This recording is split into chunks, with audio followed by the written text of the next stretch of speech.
Olá, revista de sábado no ar com tudo que você gosta. Aqui tem notícias de bastidores, o que acontece na tela, dicas, entrevistas, séries, reportagens.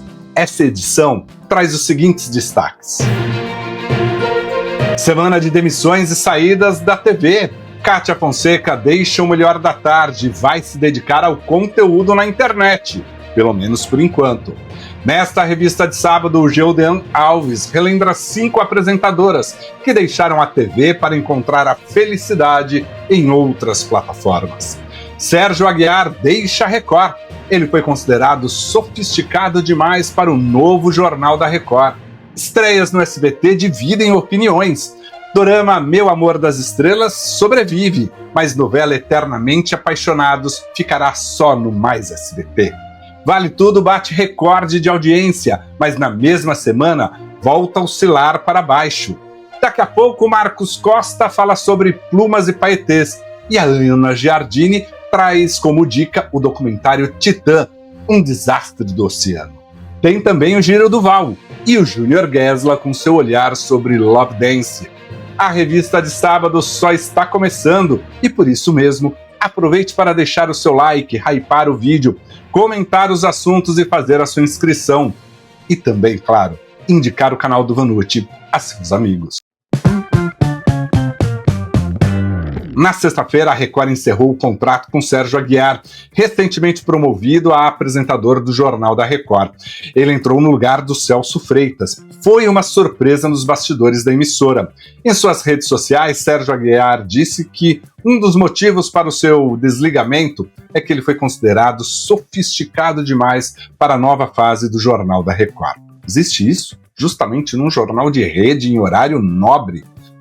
Nos bastidores falam também em ajustes orçamentários. A Record oficializou o Eduardo Ribeiro como titular do Jornal da Record, ao lado de Cristina Lemos, que retornará à bancada do telejornal após o seu período de férias. Com isso, o Fala Brasil passa a ser comandado por Paloma Poeta, que fará dupla com a atual apresentadora Mariana Godoy. Também houve demissão na Record Bahia. O apresentador José Eduardo deixou o balanço geral. Ele estava na emissora há 17 anos e começou no Se Liga Bocão. Ele foi um dos principais nomes, que ajudou a colocar a Record na vice-liderança e muitas vezes à frente da Globo em Salvador. Ajudou a fazer história, sim, da emissora na Bahia. Esta foi uma semana de demissões na TV. Primeiro, Kátia Fonseca, que na quarta-feira anunciou a sua saída, a saída do Melhor da Noite. Ela garantiu que deixou a Band sem nenhum convite com outra emissora e que a decisão foi tomada a partir de novos olhares sobre o que deseja fazer. Ela alegou falta de estrutura para o que deseja fazer no programa, No dia seguinte, Neto rebateu, no ar ali o que ela falou e mostrou os bastidores do estúdio em que os dois programas ocupavam. É claro, que mesmo antes da Kátia falar qualquer coisa sobre a sua saída, a notícia já circulava e gerava muita especulação. Traçaram até o destino da Kátia, para várias emissoras. Bom, isso gerou uma especulação muito grande nos bastidores de várias emissoras. Além disso, vazaram inclusive os nomes que ainda estavam em discussão pelos executivos da Band e as possibilidades ali por horário, se iriam mudar ou não o programa. No meio de tudo isso, descobrimos ali o interesse de alguns setores da Band em Sônia Abrão. Claro, ela é referência de resultados nos programas da tarde. Entretanto, deixar bem claro, era apenas um desejo de alguns diretores da Band. Sônia e Rede TV já estavam às vésperas de renovação de contrato. Aliás, uma parceria que caminha para 20 anos e que jamais teve sinais de desgastes. Muito pelo contrário, A Sônia segue na Rede TV, com A Tarde é Sua, e é um sucesso sempre. Fala, galera da Revista de Sábado, tudo bem com vocês? A Kátia Fonseca deixou o Melhor da Tarde e a Band, e um dos motivos que a apresentadora deu para a saída dela da TV é que ela pretende se dedicar ao seu canal no YouTube. Aqui no YouTube mesmo. E essa não é uma tendência que começou pela Kátia, não. Trouxe aqui 5 apresentadoras que deixaram a TV aberta para se dedicar à internet, à publicidade e a projetos offline. Vamos conferir? O primeiro nome da nossa lista é da Regina Volpato. Depois de longas temporadas no Caso de Família, no programa Mulheres e no ano passado com o programa Chega Mais, ela deixou a TV aberta e se dedicou totalmente às redes sociais e ao YouTube. A Regina chegou a dar uma entrevista recentemente dizendo que ela já faturou nos primeiros 6 meses de 2025 muito mais do que ela faturou o ano passado inteiro no SBT. A Regina está super feliz e diz que não pretende voltar para a TV aberta por enquanto. E o segundo nome da nossa lista é da Fernanda Gentil. Depois de passar pelo departamento esportivo da Rede Globo e vários programas de entretenimento, chegando até a reality shows, Fernanda Gentil deixou a TV aberta e se dedicou exclusivamente a produzir conteúdos para as redes sociais e também foi contratada por um canal do YouTube para ser repórter e apresentadora, mas totalmente ligado a conteúdos da internet. O terceiro nome da nossa lista é da ex-VJ e ex-apresentadora da Globo, Fernanda Lima. Ela brilhou em várias temporadas do Amor e Sexo, do programa Superstar e também fez alguns especiais na Rede Globo. Mas depois que seu contrato acabou, Fernanda Lima não retornou à TV aberta em nenhuma outra emissora. E ela se diz muito feliz e realizada ali com a família, com algumas produções para a internet, produções publicitárias, e diz também que não pretende voltar para a TV tão cedo. E o quarto nome da nossa lista é de Fátima Bernardes. Ela que já passou pela bancada do jornal mais popular do Brasil, o Jornal Nacional, e apresentadora do programa Encontro, programa que ela também idealizou junto com a Rede Globo. Hoje já não está mais na TV aberta, se dedica principalmente à publicidade e à sua vida pessoal na internet, nas redes sociais. A Fátima chegou a apresentar alguns projetos ali para a TV a cabo, ou a TV, ou para o streaming, né, do Globoplay, mas ainda não foram aprovados, não tem data para lançamento. E o quinto nome da nossa lista é da Ana Paula Padrão, que também é uma super jornalista, já passou pela bancada de grandes jornais, como o Jornal da Globo, o Jornal da Record, e ultimamente estava ali há quase 10 anos, 12 anos, na Band apresentando o MasterChef. Ela deixou essa última temporada aí do programa, já não tem apresentadora, e a Ana Paula Padrão está se dedicando a um projeto voltado às mulheres, um projeto chamado Tempo de Mulher, que fortalece a presença das mulheres em cargos de liderança e desenvolvimento pessoal. E aí, curtiu nossa lista? Lembra de alguma outra apresentadora que saiu da TV aberta e está se dedicando à internet, à publicidade, às redes sociais, ao canal do YouTube? Comenta aqui que eu vou adorar saber.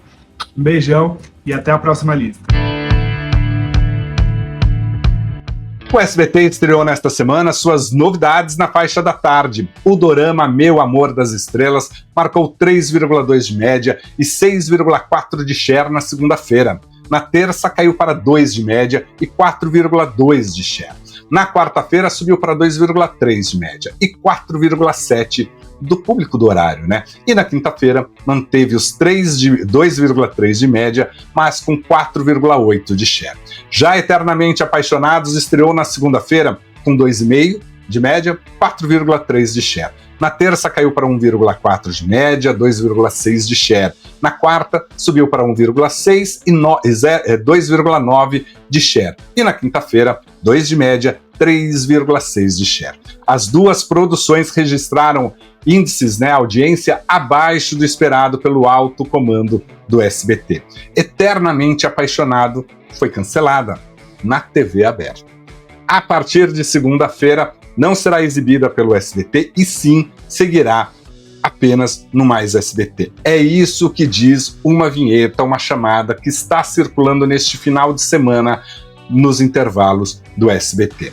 Na sexta-feira, a emissora lançou o seguinte comunicado: o SBT está empenhado em resgatar a sua essência, reconquistar a audiência e honrar o título de a TV mais querida do Brasil. Como já havia sido dito, divulgado, a direção da emissora poderá promover mudanças pontuais na grade com o objetivo de agradar e oferecer ao público o melhor da nossa programação. E nesta sexta-feira, a Globo exibiu o último episódio da temporada 2025 do projeto Tributos. Cada episódio teve um conceito artístico e isso foi muito interessante em toda esta jornada. O especial sobre Denis Carvalho foi extremamente interessante porque mostrou o quanto ele impactou a carreira de vários artistas, e não só dos artistas, e também principalmente de muitos diretores. Ele ajudou a formar uma nova geração de diretores. Além disso, ele transformou a sua própria trajetória. Foi muito, muito interessante. Só senti falta ali da participação da Cristiane Torlone. No mais, estava tudo muito interessante. E nesta semana parece que Vale Tudo conquistou ali o público, bateu o recorde de audiência. Além disso, as pesquisas mostram, junto com o público ali, respostas muito mais interessantes do telespectador, tanto para o elenco quanto para a trama. Assunto para o Ricardo Xavier. Fala, Vanucci, mais uma vez aqui na Revista do Sábado, e dessa vez vamos falar sobre o aumento da audiência de Vale Tudo essa semana. Sim, a novela bateu recordes. Na terça-feira foi a maior audiência de todo o período que a novela está no ar. Bateu 24,7, maior que a sua estreia, 24,3, lá no começo do ano, em março. Na quarta-feira, foi a maior quarta-feira, com a maior audiência de uma quarta-feira desde então. Deu 23,1. E por que essa audiência cresceu essa semana? Quais são os motivos que fizeram Vale Tudo dar essa crescida, dar uma animada na Globo como um todo? Bom, os motivos são variados, a gente pode elencar alguns deles aqui para vocês agora. Primeiro, as atuações estão consideravelmente melhores. A gente pode destacar a Bela Campos, que nessas últimas 2 semanas tem se sentido mais confortável no papel, tem sido muito mais consistente como Maria de Fátima. O Cauã Raymond como César também parece que se estabilizou no papel, conseguiu encontrar o tom que ele queria pro personagem. Os dois continuam muito bem entre si, então parece que aquela rusga do passado não interferiu pouco e já não faz mais parte do dia a dia dos atores no set. Outras coisas, a novela andou como um todo, a história começou a acontecer mais coisas. Nessas últimas semanas a gente pode destacar o envolvimento do Marco Antônio com a Leila, eles se conheceram, se apaixonaram, estão vivendo um romance que está caindo no gosto do público, principalmente pelas atuações do Alexandre Neri e da Carolina Dickmann, que estão muito bem no papel, diga-se de passagem. A gente pode contar que o Marco Aurélio recuperou seus dólares com a ajuda da Maria de Fátima, que devolveu para eles. Teve toda a história da captura do César no voo, depois seu interrogatório, e assim a conquista de um emprego que a Maria de Fátima conseguiu para o César dentro da empresa da Odete Roitman. E aí, depois disso, os dois se conheceram, já rolou o interesse da Odete pelo César. Então a gente está vendo a história caminhar, como a história se acelerou. Então acho que isso também trouxe uma expectativa do público para assistir mais do que está acontecendo nesse dia a dia.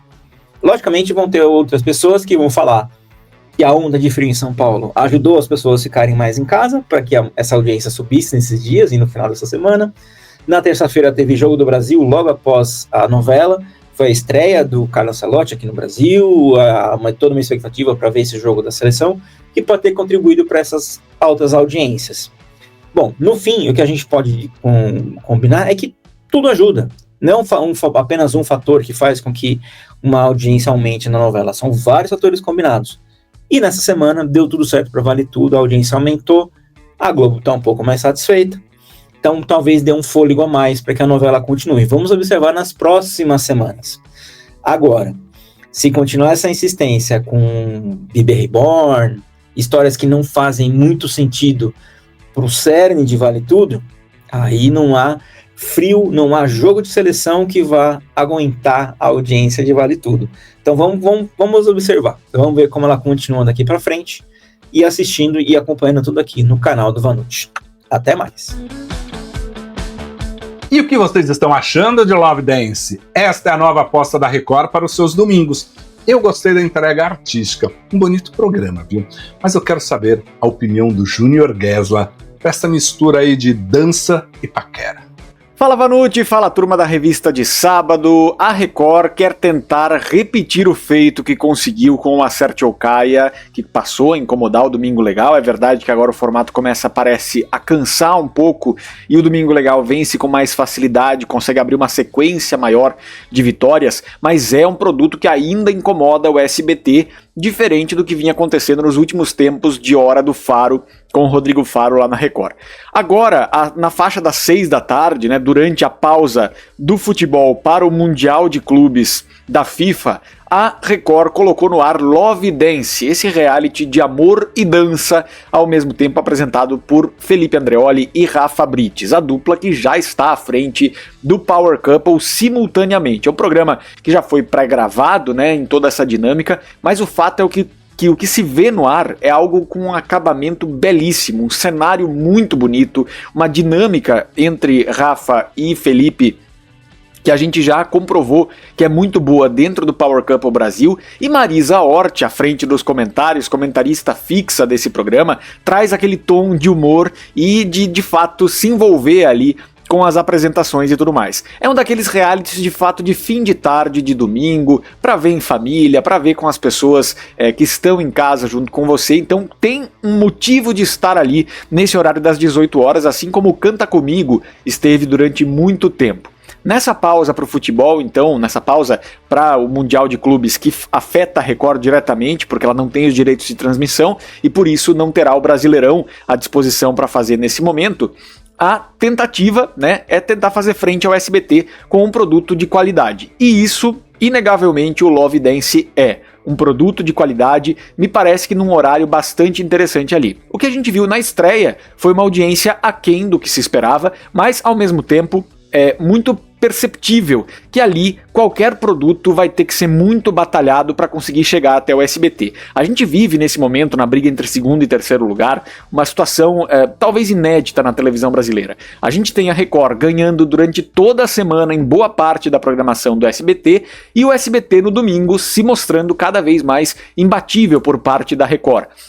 Tem conseguido alguns fenômenos ali com o futebol, tem vezes que nem o futebol consegue vencer a dobradinha entre Roda a Roda e programa Silvio Santos com Patrícia Bravanel, mas o fato é que a Record está se mexendo, segue se mexendo e buscando esse produto que vai fazer frente a programação dominical do SBT, que é a última resistência que a Record tem do telespectador. Afinal de contas, como eu falei, durante a semana, em grande parte dos horários, a Record está na segunda colocação e no domingo o SBT reina soberano ali, com alguns pequenos pontos de ameaça para o segundo lugar, para que a Record possa tomar esse segundo lugar. Fato é que o Love Dance chega como uma novidade, para mim traz um frescor para esse universo de realities mais, como é que eu posso dizer, realities mais calmos, né? Que não é aquela coisa do Power Couple, Fazenda, né? Não é a treta pela treta, como a gente gosta, eu gosto muito, já falei várias vezes aqui, mas é aquele reality mais família, né? De uma forma geral. E junta esses dois universos, o universo da dança, o universo do namoro, e tenta trazer uma proposta diferente. É um reality que de fato dá um quentinho no coração, digamos assim, do telespectador, e eu acho que tem potencial de crescimento. Para vencer o SBT, é difícil. O SBT tem esse hábito do domingo das pessoas acompanharem a Patrícia à frente do programa Silvio Santos e, de fato, a Record vai ter que batalhar muito para buscar esses horários. A gente viu que, inclusive, o Brasileirão, dependendo do jogo que é colocado no ar, não consegue suplantar a audiência do SBT nessa faixa dominical. Vamos ver o que vem pela frente. Quanto mais produtos brigando pela nossa atenção na TV aberta, melhor pra gente enquanto telespectador. E, é claro, a gente segue de olho em tudo da TV por aqui, junto com o Vanucci e os colegas. Segue o Revista de Sábado. Os canais Telecine Premium e Cult prepararam uma programação especial para marcar o Dia do Orgulho LGBTQIAPN+. São sessões temáticas às sextas-feiras e a estreia de 5 filmes inéditos e exclusivos. Perto de Você, O Melhor Amigo, Maré Alta, Baby, O Noivo à Indiana. No sábado, dia 28 de junho, Dia do Orgulho, os dois canais exibem maratonas especiais. No Premium, com 5 longas exibidos na sequência. No Cult, com 4 títulos exibidos na sequência. O Telecine disponibilizou também no Globoplay uma lista especial. Entre os filmes estão Hoje Eu Não Quero Voltar Sozinho, Tudo Sobre a Minha Mãe, Minha Mãe é uma Peça e Verão de 85. Oi, Vanucci! Oi, pessoal da Revista de Sábado. A minha dica para esse final de semana é um filme documentário chamado Titã, o Desastre do Oceano. Ele chegou na Netflix nessa quarta-feira. E para quem não se lembra, ele trata do acidente de um submarino em 2023 que, tentando chegar até os destroços do Titanic, acabou perdendo a comunicação. Foram 4 dias de buscas até descobrirem que ele tinha implodido. Dentro do seu submarino tinha o CEO da Ocean Gate, o Stockton, que era um visionário e queria muito fazer um plano de turismo onde os submarinos conseguissem descer até quase 3.800 metros de profundidade por conta da pressão, um desafio e tanto, mas alguns bilionários ali, turistas, que estavam acreditando na segurança do Titã. O documentário ele traz muitos depoimentos de pessoas que trabalharam nos inícios dos projetos do Titã e de vários outros projetos da Ocean Gate, inclusive o delator e o investigador do caso do submarino. É bastante interessante, dá muita aflição em vários momentos quando você acompanha os testes, porque todos esses testes do Titã foram filmados e estão nesse documentário. É bem bacana, um filme, tem 1h50 mais ou menos, e a gente relembra um pouco do incidente, então ele não fica tanto no acidente, mas ele traz realmente todo o planejamento com o apoio da Boeing, com muitos testes que deram certo, testes que não deram, os testes que não deram certo, os dados que apresentavam, então é bastante completo, bastante interessante, essa é a minha dica para vocês. Espero que vocês gostem. Um beijo! E hoje no Baú da TV a gente vai falar de uma novela de Cassiano Gabus Mendes, exibida pela Rede Globo no horário das 19 horas, em 191 capítulos, de setembro de 1980 até abril de 1981. Bom, estou falando de Plumas e Paetês aqui, ó, trilha sonora nacional e a trilha sonora internacional. Aliás, Plumas e Paetês está sendo exibida pelo novo Globoplay Novelas, canal que substituiu o Viva. Plumas e Paetês foi escrita por Cassiano Gabus Mendes e ele teve um problema ali que a gente já vai discorrer ao longo desse vídeo. Contava a história da Marcela, que era uma revista, por quê? Porque ela morava em Belo Horizonte e se dava mal ali com os tios. Ela pega uma carona para ir para São Paulo com um casal que estava retornando à casa dos pais. Eles sofrem um acidente e a Marcela toma o lugar, toma a identidade da moça que morre. Então ela finge ser noiva daquele rapaz que estava voltando para casa, numa casa de milionários. Personagem da Neuza Amaral e do José Leogói, eram os pais do rapaz. Lá ela conhece o irmão dele, personagem do Cláudio Marzo. Os dois se apaixonam. No começo ela não se apaixona por ele não, mas depois ela se apaixona por ele e aí discorre toda a trama. A Marcela, a certa altura da novela, ela tem uns embates ali com a personagem da Neuza Amaral. Ela muda para um apartamento onde viviam 3 manecas. Eles chamavam de manecas na época, as manequins, as modelos de hoje, que eram os personagens da Mila Moreira, da Lúcia Alves e da Maria Cláudia. Ela vai morar com elas e a novela parte a partir daí. São encontros e desencontros amorosos, nada muito pretensioso. Bom, o nosso querido Cassiano Gabus Mendes, ele teve infelizmente um infarto em janeiro de 1981. Estava mais ou menos lá pelo capítulo 103 a novela, quando ele teve que ser substituído. E aí foram atrás do Sil de Abreu, ele mesmo, nosso grande autor, que havia pedido demissão depois do fracassão Pecado Rasgado que ele havia feito alguns anos antes. Ele volta para a Rede Globo, assume o texto, levanta a audiência e a novela vai de boa até o final.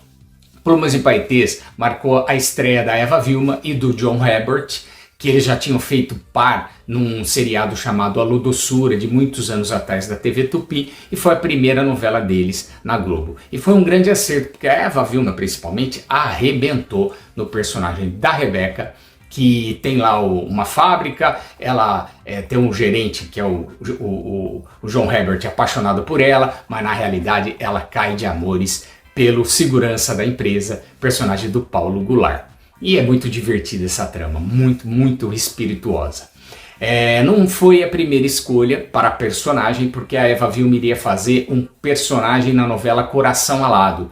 Ocorre que com o falecimento do Jardel Filho na novela Sol de Verão, a novela teve que ser encurtada e Coração Alado teve que entrar antes. E a Eva Vilma não pôde assumir a personagem por causa de compromissos no teatro. Então ela ficou com o personagem Márcia e foi um grande acerto, duplamente, né? Porque Coração Alado não foi bem de audiência e Plumas e Paetês deu o destaque necessário para aquela veia cômica da Eva Vilma. As personagens manequins fizeram muito sucesso, em especial a Lúcia Alves, que era a Veroca. Divertidíssima. Ela formou um triângulo amoroso, a Veroca, a Nadir e o Jorginho. A Nadir era interpretada pela Solange Teodoro, engraçadíssima, e o Jorginho era um safado, interpretado pelo Paulo Guarnieri. Foi muito divertido esse triângulo amoroso aí, e Plumas e Paetês se calça muito em cima de situações engraçadas. O Silvio, quando ele assumiu o texto, ele não mudou grande coisa do estilo do Cassiano, mas ele botou uma pitadinha ali do humor um pouquinho mais ácido, um pouquinho mais descontraído, porque o humor do Cassiano era um humor mais sofisticado, um humor mais de diálogo. O Silvio já tem um humor mais físico, né? Mas não mudou, não alterou a trama e foi bem até o final. Plumas e Paetês encerrou com 46,6 de média final, com picos de 56, e foi mais um sucesso da Rede Globo.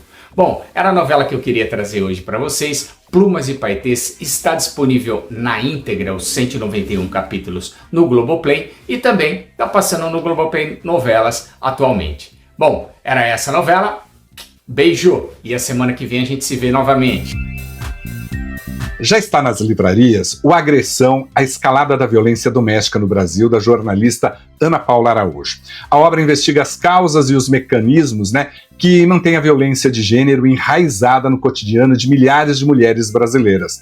E tudo isso acontece mesmo, com uma das legislações mais avançadas do mundo. O Brasil tem, sim, uma legislação em relação à proteção, a luta contra a violência contra as mulheres, uma das legislações mais avançadas. Mas mesmo assim, cada vez mais aumentam os números ali de casos de feminicídios, de violência doméstica ali. Muito grave essa situação. Ana Paula Araújo é autora também do Abuso, a Cultura do Estupro no Brasil. A jornalista vai participar da Bienal do Livro do Rio, a edição 2025, nos dias 18 e 20 de junho. No dia 24 de junho, ela estará aqui em São Paulo, na Livraria da Vila, no Shopping Morumbi, a partir das 7 da noite, para autografar ali o livro. E no dia 30 de junho, o lançamento será lá no Rio de Janeiro, na Livraria da Travessa Leblon, a partir das 7 da noite. Bem, amigos do Revista de Sábado, na última quinta-feira, a EN Sports abriu as portas das suas instalações para apresentar para o mercado e para a imprensa os novos projetos do grupo, que são muito ambiciosos. Entre eles, em se tornar o maior canal multiplataforma de esportes do Brasil. Criado em 2018, o novo complexo intitulado de Ecosistema tem mais de 1.000 metros quadrados, que abriga 3 estúdios de diferentes formatos para programas e transmissão, além da capacidade de 13 jogos simultâneos e um investimento totalizado em mais de 10 milhões de reais em tecnologia. Marcando essa nova era na empresa, Galvão Bueno chega como sócio e conselheiro de todo o grupo. Eu vivo um momento de muita felicidade, muita honra, porque chega uma época da vida em que a gente imagina que já fez tudo que tinha que fazer. E eu estava muito perto desse pensamento mesmo. Depois de ver se eu não erro a conta. Depois de 10 Olimpíadas, por ser a única pessoa em televisão do mundo a transmitir 13 Copas do Mundo em sequência, sem falhar nenhuma. E Fórmula 1, não sei exatamente quantas, porque o Ben Eccleston criou uma coisa chamada Clube dos 500. E para quem atinge 500 participações oficiais em corridas de Fórmula 1, e eu recebi a minha na Itália, sei lá quando foi, 2013, qualquer coisa assim, junto com o Nick Lauda, imagina. E de lá pra cá, então, até 19, que eu não terminei de fazer, foram muitas. Aí você imagina, já fiz, foram tantos anos de Bandeirantes, foram 7 anos, foram 43 anos de Globo, 51 anos de televisão. Aí você se encontra com pessoas jovens, competentes, corajosas, todos eles com idade para serem meus filhos, e cheio de ideias na cabeça. Como é que é? Aliás, falei isso ontem. Podia ser o irmão mais novo. Mas que eles já realizaram tantas coisas importantes, esse muito novo, nesse novo mundo que eu estou ainda, de verdade, aprendendo a mexer com ele, né?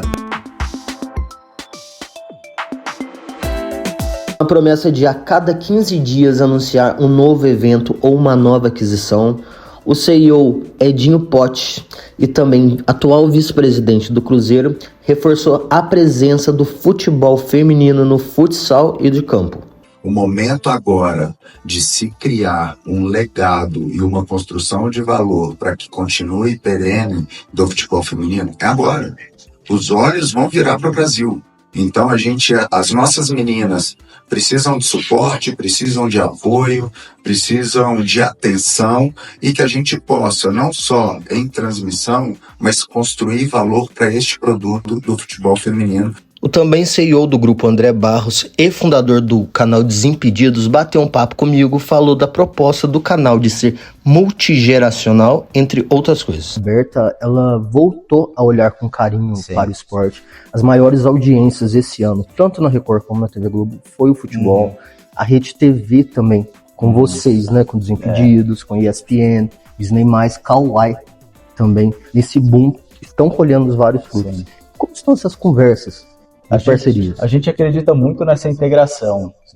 Para mim não existe um cenário de só digital, só TV, só streaming. Não, a gente acredita nessa integração e acredita que tem público para todas as plataformas. E esse uso das plataformas de uma forma mais integrada, ela aumenta o inventário de publicitário e ajuda com que as marcas também tenham mais retorno, mais exposição. Então, o que eu comentei lá na nossa primeira semana aqui na N Sports, a gente se dedicou única e exclusivamente a falar com todos os players do mercado, Globo, Rede TV, ESPN, Amazon, para contar que a gente está aqui para trabalhar junto e não para ser um player isolado ou para ser protecionista com relação aos direitos que a gente tem. A gente quer trabalhar junto, a gente quer usar, como eu falei, o esporte e os direitos como um meio, não como fim. A gente quer contar histórias, e às vezes a história que a gente conta no digital é diferente da história que precisa ser contada na TV aberta, no streaming, e por isso que é tão bonita essa integração. Ela consegue ter a mesma história com diferentes pontos de vista. Pra gente finalizar, o Galvão terá um programa na Copa, mas a gente pode sonhar com um programa talvez semanal ou mensal antes desse especial da Copa? Vamos ver, acho que parte do projeto da Copa, ele tem um esquenta, né? Sim. Aí a gente tem que fazer esse caminho até a Copa, então provavelmente até lá ele esteja um pouquinho mais presente. Ele tá muito animado, né? Sim, demais. É engraçado que a gente com o Galvão, a gente precisa segurar e não empurrar, né? Pra gente conseguir fazer a coisa organizada, né? Pra gente conseguir estruturar e oferecer para ele a qualidade que ele precisa para fazer um produto de primeira linha como a gente quer. Isso mesmo, queria te agradecer o convite, desejar sucesso para vocês. Convido o nosso público. Por favor, quem ainda não conhece, N Sports em todas as plataformas, no YouTube N Sports Oficial, para curtir o Galvão Bueno, curtir o Neguerê, Chico Pedrotti, curtir a Gabi Martins, a Luísa, o Gerson, o Kaiser, o Marcelo Ferrantini, toda a nossa turma que participa aqui dos programas, das narrações, dos eventos que a gente está fazendo e transmitindo. Espero vocês lá. O play dessa semana vai para o tributo a Denis Carvalho. Este episódio encerrou a temporada 2025 dessa série e mostrou a carreira de um ator que se transformou num dos principais diretores das novelas da Globo. Muito bacana mesmo reunir os artistas e os diretores ali para comentar com o próprio Denis os sucessos e os fracassos que levou ao ar. E a soma de tudo isso, né, foi o que fez ali a sua carreira. Claro, ele deixa sim uma marca na história da televisão brasileira. O stop dessa semana vai para as mudanças na grade do SBT. Eu sei que eles querem acertar, que fizeram ali apostas a partir do pedido dos fãs e que a audiência não atendeu às expectativas. Mas a TV é hábito, né? E desta forma, o SBT não vai criar o hábito em quem assiste a emissora e não vai atrair novos telespectadores. E o pior, pode afugentar quem está no SBT. Bom, ponto final em mais uma edição da Revista de Sábado. Eu agradeço você, agradeço o seu like, você ter hypado esse vídeo, os comentários, muito obrigado mesmo. Muito obrigado por ser inscrito aqui no canal. Se não é, faça sua inscrição. Se já é, convide um amigo. E claro, né, eu espero encontrá-lo aqui no canal do Vanucci em mais um conteúdo e mais um vídeo. Até mais, tchau, tchau.